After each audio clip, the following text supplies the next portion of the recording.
welcome to biology class.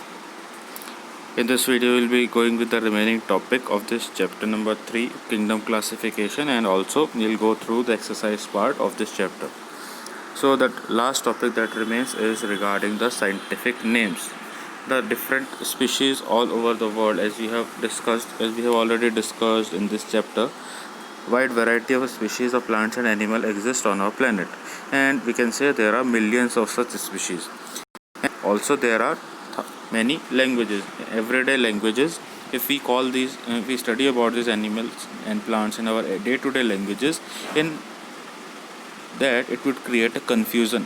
There would be a confusion because the common names will be misleading. As we can say, like here is an example giving, there is an animal living in the sea called as the sea mouse, but it is not a mouse.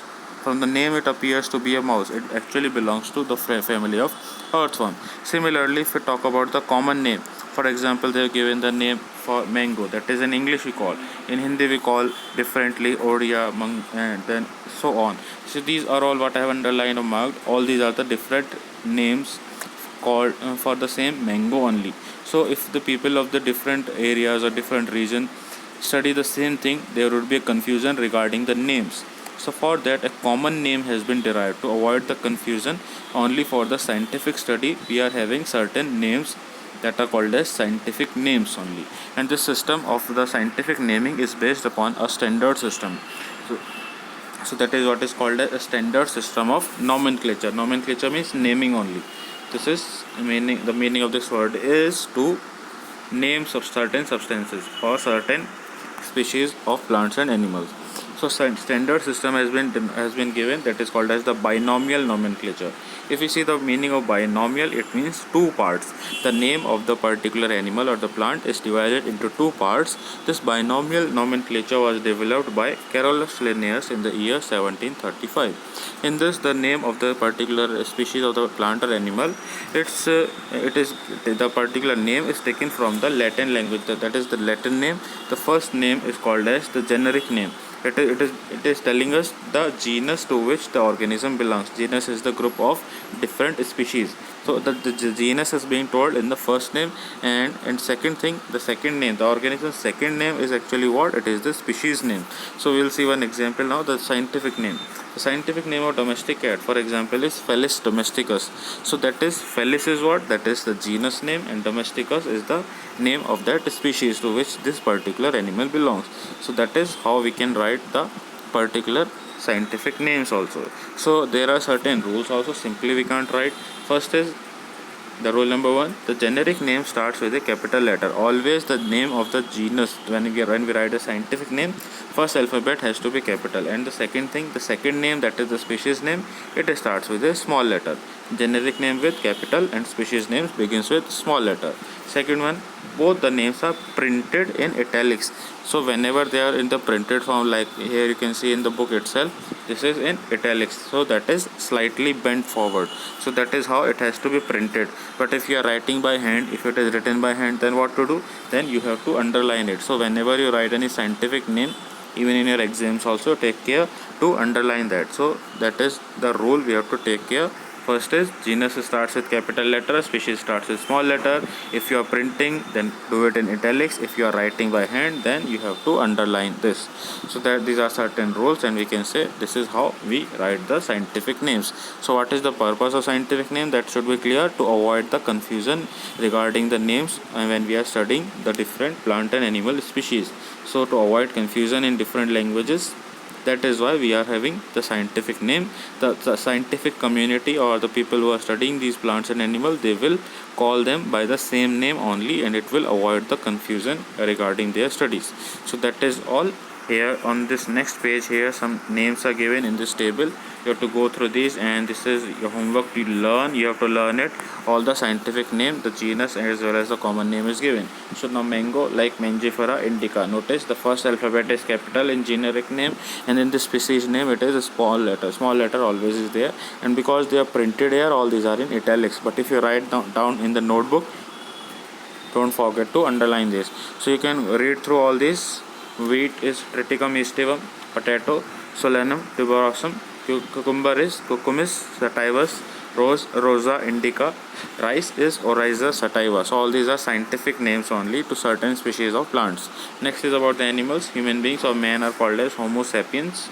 Dog is Canis familiaris, and then elephant is Elephas maximus, lion is Panthera leo, and tiger is Panthera tigris. So that is Panthera. Both are belonging to the same genus, but the species are different. Lion belongs to Leo, and next is tigris, that is tiger. So that is all. You have to learn these certain species of the plants and animal. Their scientific names are given that you have to learn. This can be asked in exam as well. Also in the exercise part we will go through this. So that is the end of this chapter.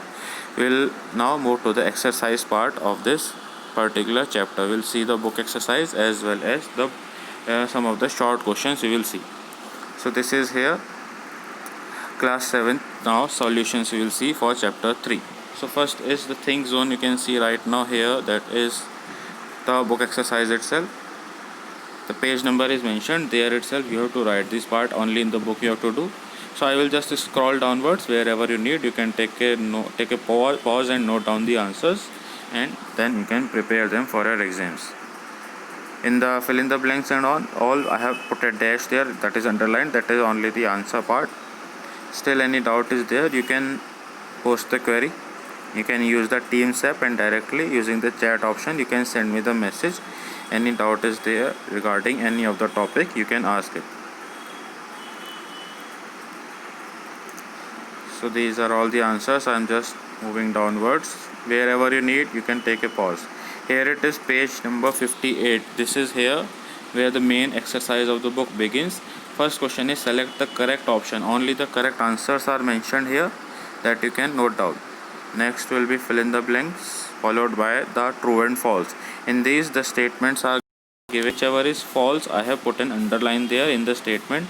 That word you have to cut and write the next one. Like in the C part you see crocodiles belong to class amphibia. So amphibia is wrong. Cut there amphibia and write false, and in place of amphibia it will come reptilia. So we have to correct it like this. So wherever you see this underline part, that you have to cut and write the next word given after the false.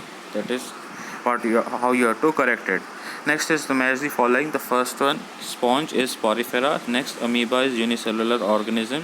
Third one is a snake is reptile. Fourth, frog, amphibian, and blue whale is mammal. All these are the correct answers written straight in front of the question. Then fifth part is choose the odd one out. The correct option has been underlined here, that is the odd one. You can put a circle in the book, or you can write separately as well. The scientific reasons are written downside. You can note this. First answer is lizard.